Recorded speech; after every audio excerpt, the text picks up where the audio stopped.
Right, good afternoon and welcome to our live streaming session. We're talking about business planning for the year ahead and tips to consider at this stage of the year in terms of growing a business going forward and things to take into account. My name is Jeremy Lang, Regional GM at Business Partners, and we look forward to your engagement, participation, question and comments as we go along. So let's get straight into it. And first thing we need to consider about this planning and looking for the year ahead is it's time to reflect. And reflection in this conversation in the context of business planning really from two perspectives. The first one is you need to take time to sit down and reflect on your financial performance over the past year. This means taking your actual financial statements and comparing them to what you expect to happen over the last 12 months and whether this was indeed the case or where things have changed or is different, and investigate the reasons why it is different and put corrective measures in place so that we try and avoid this going forward. Reflection from a second perspective is those whom you get involved with in your business, from customers, for example, to suppliers.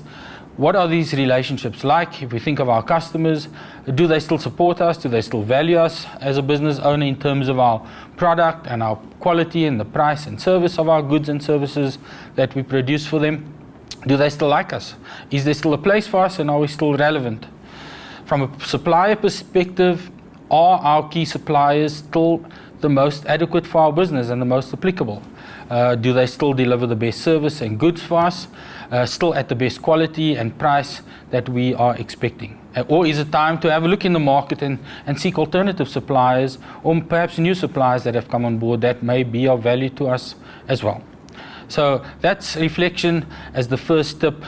But now we've received some questions. Let's maybe deal with one or two of them. The first one is Marvelous Don asks, I wanted to buy a business, but I don't have any capital. How can I get help to buy the business? Well, Marvelous Don, buying a business in its most simple form can be from three sources really. One is from your own pocket. The second is raising funding through a commercial funder or a combination of the first and second. And the third is perhaps getting money from family and friends. But when you approach a financial institution, a commercial institution, they would normally require some level of commitment. I see very few businesses that can survive on 100% debt-based funding, which means that there needs to be some level of equity either through yourself or a partner. It's not unusual also for a seller of a business to fund it, meaning you come to some arrangement with the seller to pay them off over a period of time.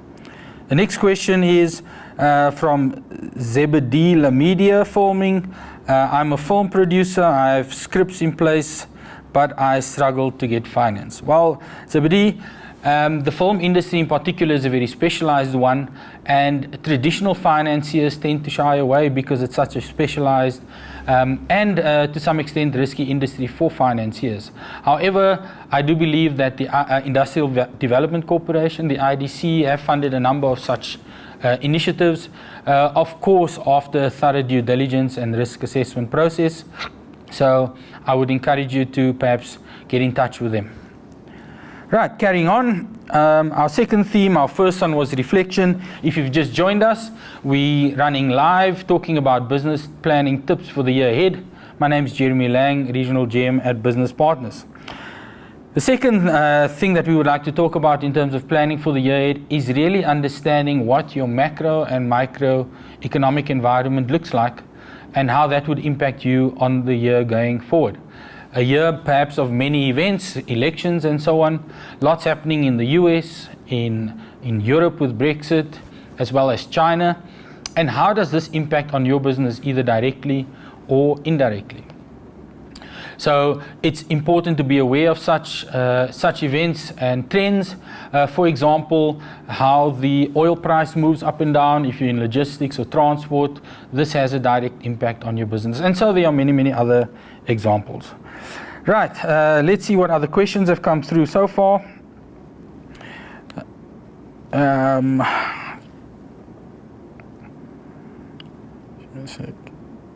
Okay. Right, we've got another question here from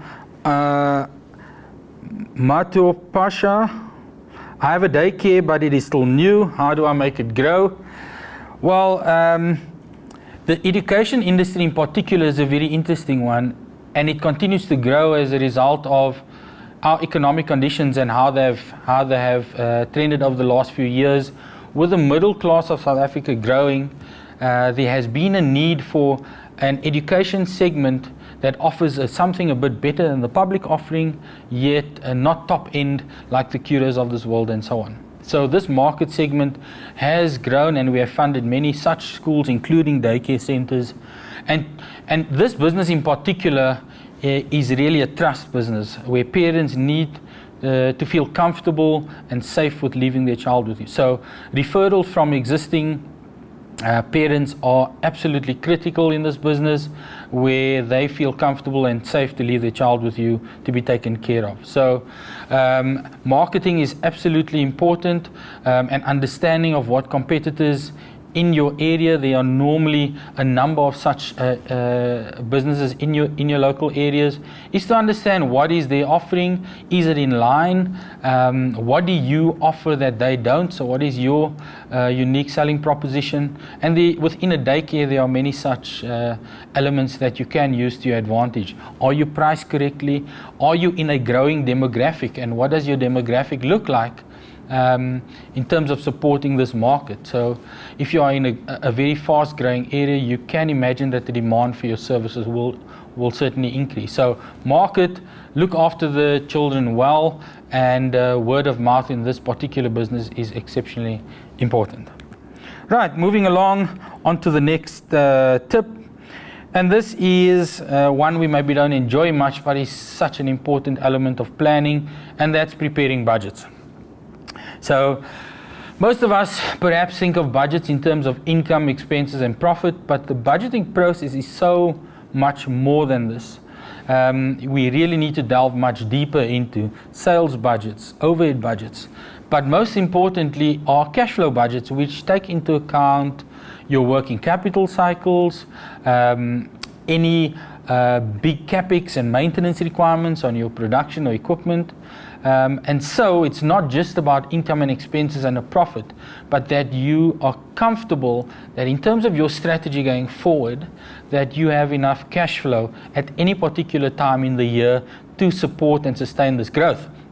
And if you don't, proactively now already put these liquidity resources in place by introducing more equity of your own, or by raising overdraft facilities, increasing credit card limits, whatever it may be, but ensure that there are enough liquidity reserves in place, so when it's needed, you don't then start to run around. The next theme or topic is revisiting efficiencies and controls within the business. When times are good, we make good money, but when times are not so good, then we start to look very much at where we can improve things, where we can cut costs, hopefully without compromising the quality to our clients. So a relook at efficiencies and controls are always very, very important, especially within your cost of sales or margin. Where can this improve that can make quite a significant difference to your profitability? Controls and efficiencies are also important when your business is growing. So if you are gearing up for growth, for example, it's easy to remember when 3 clients owe you money, try 500, and it's not that easy. So you need systems and processes and controls to be quite refined in your business and effective as well. Right, let's check if there are any more questions that have come through.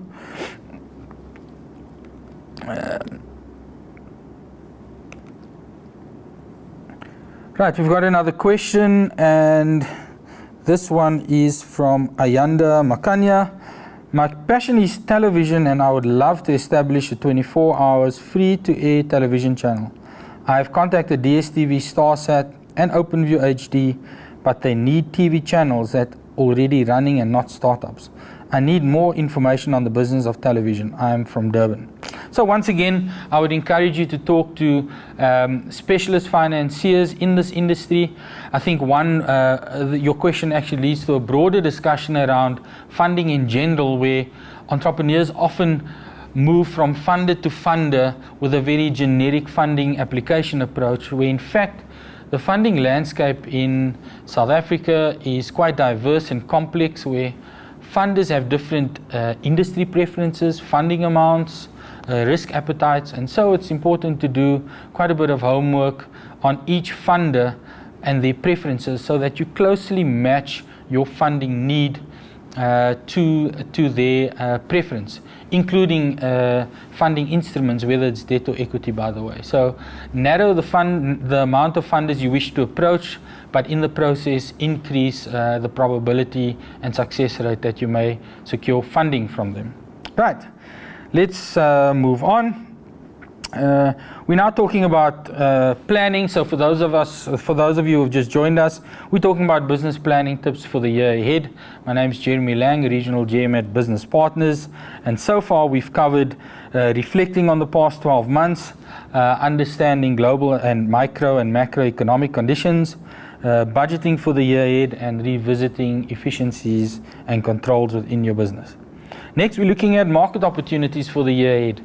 The IMF recently released growth forecasts, global growth forecasts at around 3.7%, and South Africa in particular around 1.5%. So this still tells us that there are market opportunities, and even within these, there are still niche markets that needs to be serviced. Looking ahead, there really are two things to consider at this stage. And the first one is, what do I have that I can sell to markets not yet tapped into? So I've already got a product, I've got a market. What other markets exist that I have not yet explored with my existing products? And this is something to think about in terms of growing your turnover base. And secondly, what can I develop or acquire to sell to my existing market? So I have a current base of customers, and what do I have that I can sell to them in addition to what I already do, that's not too far or that can complement my current product base. Right, moving along, I think it's important to scan your competitive environment. This is the next step. What are my competitors up to? What new products or innovations or technological advancements have they come up with that could threaten my own market share? It's important to be aware of this and observe it and respond to it if you believe it could impact on your market share. And this in particular in terms of product offering and innovation, in terms of price, are we still relevant in terms of our pricing? Quality, do we still make good enough products, at least equivalent to our competitors, if not better? And service, are we really up there with what the customer expects as service? So most companies can achieve 2 out of those 3, and maybe it's time to assess where your own business is as far as that's concerned. Then last but not least is the innovation. And I can't help but stress, innovate, innovate, innovate. I'm exposed to such great innovations in our country on a daily basis, working here at Business Partners, and this gives me a lot of hope. There's no shortage of innovation, and really I do believe we make good enough products to take even across our borders, where entrepreneurs are often hesitant to. It's maybe a bit more risky than selling locally, but take your time, do your research. There is a global market if you make good enough products and services. Innovation, people often relate to products and services only, and this is not the case. Within your current production processes, controls, innovation can even be effected and implemented there. That can make a great difference in your business. Be aware of what the technological advances are in your industry and what the trends are, and make sure that you benefit from these, because if you don't, your competitors certainly will. So that's it from me. If you'd like to stay in contact with us, please stay connected to our Facebook, Instagram, and website, www.businesspartners.co.za. For those of you who were not able to get your questions through, I encourage you to please send them through to our email address, inquiries@businesspartners.co.za. Use my name as a reference and I'll be sure to get back to you. Thanks and goodbye.